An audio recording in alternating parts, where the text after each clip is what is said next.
31st night కి farm house book చేసుకుని friends తో ఎంజాయ్ చేయాలనుకుంటున్నారా? అయితే వెంటనే డోసే యాప్ ని డౌన్లోడ్ చేసుకుని బుక్ చేసుకోండి. సుమన్ టీవీ ప్రేక్షకులకు నమస్కారం. నేను మీ అనలిస్ట్ మందరి కృష్ణారెడ్డిని. H1B వీసా ఇక కలేనా? అది అందుబాటులో ఉంటుందా? వలసదారులకు H1B వీసా దొరుకుతుందా? దొరికితే భవిష్యత్తు ఎలా ఉండబోతుంది అనేది ఒకసారి మీకు అవగతం అయ్యేటట్టు చెప్పాలి. ఫైనల్ వేజెస్ సంబంధించిన ఒక చార్ట్ కూడా బయటకు వచ్చింది. అంటే గతంలో ఉన్నటువంటి శాలరీస్కి వేజెస్కి ఇప్పుడు కొత్తగా H1B వీసాలో రాబోయే మార్పులు ఏమిటి అనేది ఒకసారి ఆలోచించాలి. అమెరికాలో ఉన్న కంపెనీలు ఏం చేస్తున్నాయంటే హయ్యర్ శాలరీస్ ఇస్తే, అంటే అమెరికన్స్ పెట్టుకోవాలంటే హయ్యర్ శాలరీస్ ఇవ్వాలి. ఖచ్చితంగా అమెరికాలో ఉండేటువంటి ఏ పౌరుడైనా సరే ఉద్యోగం చేయాలంటే ఆ మినిమం వేజెస్ను ఫాలో కాకుండా అక్కడ ఉద్యోగం అనేది ఎవరు కూడా ఆఫర్ చేయలేరు. కాబట్టి ఆ కంపెనీస్ అమెరికన్ సంబంధించిన పౌరులకు ఎవరికైనా సరే ఉద్యోగం ఇవ్వాలంటే అదే ఉద్యోగం మన ఇండియా నుంచి వెళ్ళేటువంటి లేదా ఇతర దేశాల నుంచి వచ్చేటువంటి ఎన్ఆర్ఐస్కి లేదా వలసదారులకు ఎవరికైనా అదే ఉద్యోగం ఆఫర్ చేసినప్పుడు 4 గింతలు తక్కువ ఇచ్చినా కూడా సరిపోయేటట్టుగా ఇప్పటిదాకా నడిచింది. అందుకే రెండోది ఏంటంటే అమెరికా పౌరులు ఖచ్చితంగా టైమింగ్స్ పాటిస్తారు.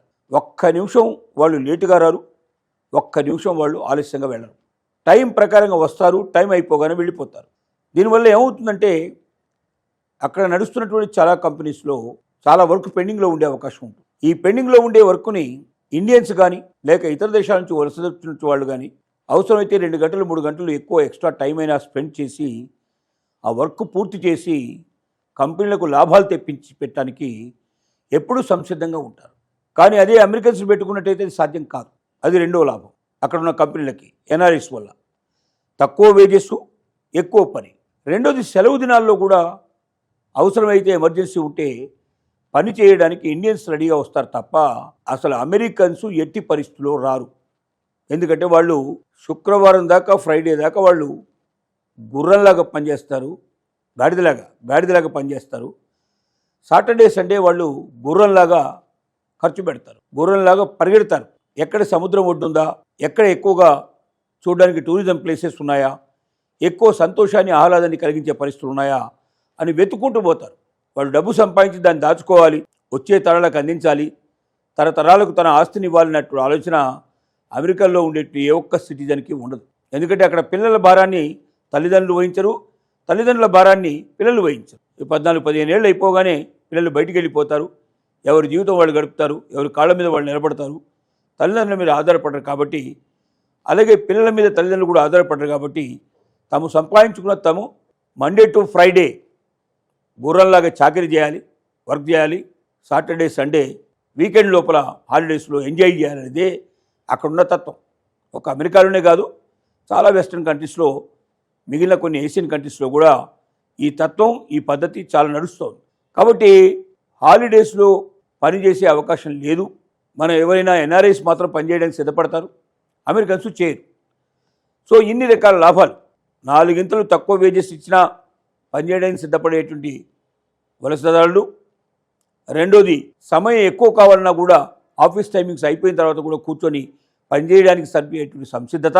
మూడోది ఏమిటంటే హాలిడేస్లో కూడా వచ్చి పనిచేయడానికి సిద్ధపడేటువంటి పరిస్థితి. రెండోది బాసుని బాసుగా గౌరవించడం, బాసుని ఒక రంగా మనకు ఇండియన్లో ఉండేటువంటి ఇండియన్ సిస్టంలోనే ఎస్ బాస్ అనేటువంటి తత్వంతో ముందుకు పోయేటువంటి అవకాశాలు చాలా ఎక్కువ ఉంటాయి. కానీ అమెరికన్స్ ఒక ఫ్రెండ్ లాగా చూస్తారు తప్ప ఒక బాస్ లాగా చూడరు. హాయ్ అంటే హాయ్ అనుకునే పరిస్థితి ఉంటుంది తప్ప గుడ్ మార్నింగ్ అని, గుడ్ ఆఫ్టర్నూన్ అని, గుడ్ ఈవినింగ్ అని ఇలాగ వాళ్ళకి చెప్పడం అనేది జరగదు. హాయ్ బాయ్, వచ్చినప్పుడు హాయ్ అంటారు, వెళ్ళేటప్పుడు బాయ్ అంటారు. ఇంతే వాళ్ళు చెప్పేటువంటి పద్ధతులు. దీనివల్ల ఏమవుతుందంటే ఇతర దేశాల నుంచి వచ్చేటువంటి వలస వాళ్ళని మనం H1B వీసా ద్వారా తీసుకుంటే మనం తప్పనిసరిగా ప్రయోజనం ఉంటుంది. ఖచ్చితంగా మనకు ఎక్కువ లాభం వస్తుంది. ఆ ఎంప్లాయీస్ ద్వారా మ్యాక్సిమం వర్క్ మనం చేయించుకునే అవకాశం ఉంటుంది. మినిమం వేజెస్, మ్యాక్సిమం వర్క్, ఈ పద్ధతిలో వెళ్ళిన పరిస్థితి నుంచి ట్రంప్ వచ్చిన తర్వాత ఇప్పుడు చేస్తున్న పని ఏమిటంటే H1B వీసాకు సంబంధించినటువంటి ఏవైతే ఉన్నాయో అన్ని పోస్టుల్లో కూడా మినిమం శాలరీస్ని, వేజెస్ని విపరీతంగా పెంచేశాడు. అంటే ఏమిటి, ఇప్పుడు అమెరికన్స్ తీసుకుంటేనే బెనిఫిట్, మనకు అనవసరంగా $1,00,000 మనం $1,00,000 పే చేసి మనం ఒక వీసాను ప్రొవైడ్ చేయడం కన్నా దానికన్నా ఇక్కడ లోకల్గా ఉండేవాడిని తీసుకుంటే సరిపోతుంది. ఎలాగో వీడికైనా అంతే శాలరీ ఇవ్వాలి, వాడికైనా అంతే శాలరీ ఇవ్వాలి అనే ఉద్దేశంతో ఎక్కువగా వలసదారుల మీద కాకుండా అమెరికన్స్ మీద ఫోకస్ పెట్టేట్టుగా అన్ని కంపెనీలు దానికి సంసిద్ధపడేటట్టుగా చేయడం అనేది ట్రంప్ యొక్క విధానం. ఇప్పుడు జరుగుతున్నది అదే. ఇప్పుడు జరిగేది ఏమిటంటే కొత్తగా వచ్చిన H1B వీసా పాలసీ ప్రకారంగా, కొత్తగా వచ్చిన వేజెస్ ప్రకారంగా అన్ని వేజెస్ను పెంచేశారు. అక్కడ ఇప్పుడు పనిచేయగలిగేటువంటి పరిస్థితిలో ఉన్నట్టు అమెరికన్సే తీసుకోవడం బెస్ట్ అనే నిర్ణయానికి కంపెనీస్ అన్నీ వచ్చేటట్టుగా చేసే పరిస్థితికి తీసుకొచ్చారు. అందువల్ల ఇప్పుడు ఇండియన్స్ని కానీ ఇతర దేశాల్లో వలసదారులు కానీ అమెరికన్స్ ఎంతవరకు తీసుకుంటారు అనేది ఒక పెద్ద క్వశ్చన్ మార్క్ తయారైంది. ఎందుకంటే ఒకటి, వీసా ప్రొవైడ్ చేయాలంటే H1B వీసా తీసుకురావాలంటే ఖచ్చితంగా ప్రభుత్వానికి చెల్లించాల్సిన డబ్బు చాలా పెద్ద మొత్తంలో చెల్లించాలి. రెండోది, వచ్చిన తర్వాత శాలరీ ఏమైనా తగ్గుతుందా? ఇంత ముందులాగానే తక్కువ శాలరీకి 4 గంటలు తక్కువ రేట్లో పనిచేసి సాటర్డే సండే కూడా హాలిడేస్ కూడా పనిచేయడం. మూడోది, ఎక్కువ సమయం ఉన్న కావాలంటే ఓవర్ టైం కూడా చేయడానికి సిద్ధపడటం. ఇవన్నీ ఇప్పుడు ఒకసారి ప్రశ్నార్థకమయ్యే పరిస్థితులు ఏర్పడుతుంది. సరే, మిగతా పెట్టున్నా కూడా ఆ 4 గంటలు తక్కువ వేజెస్ ఇప్పుడు 4 గంటలు పెంచి పారేస్తారు. ఇప్పుడు ఆ శాలరీ ఖచ్చితంగా ఇవ్వక తప్పదు. తక్కువ శాలరీ ఉండే H1B వీసాలను క్యాన్సిల్ చేస్తున్నారు. అలాంటి వీసాలు అక్కర్లేదు.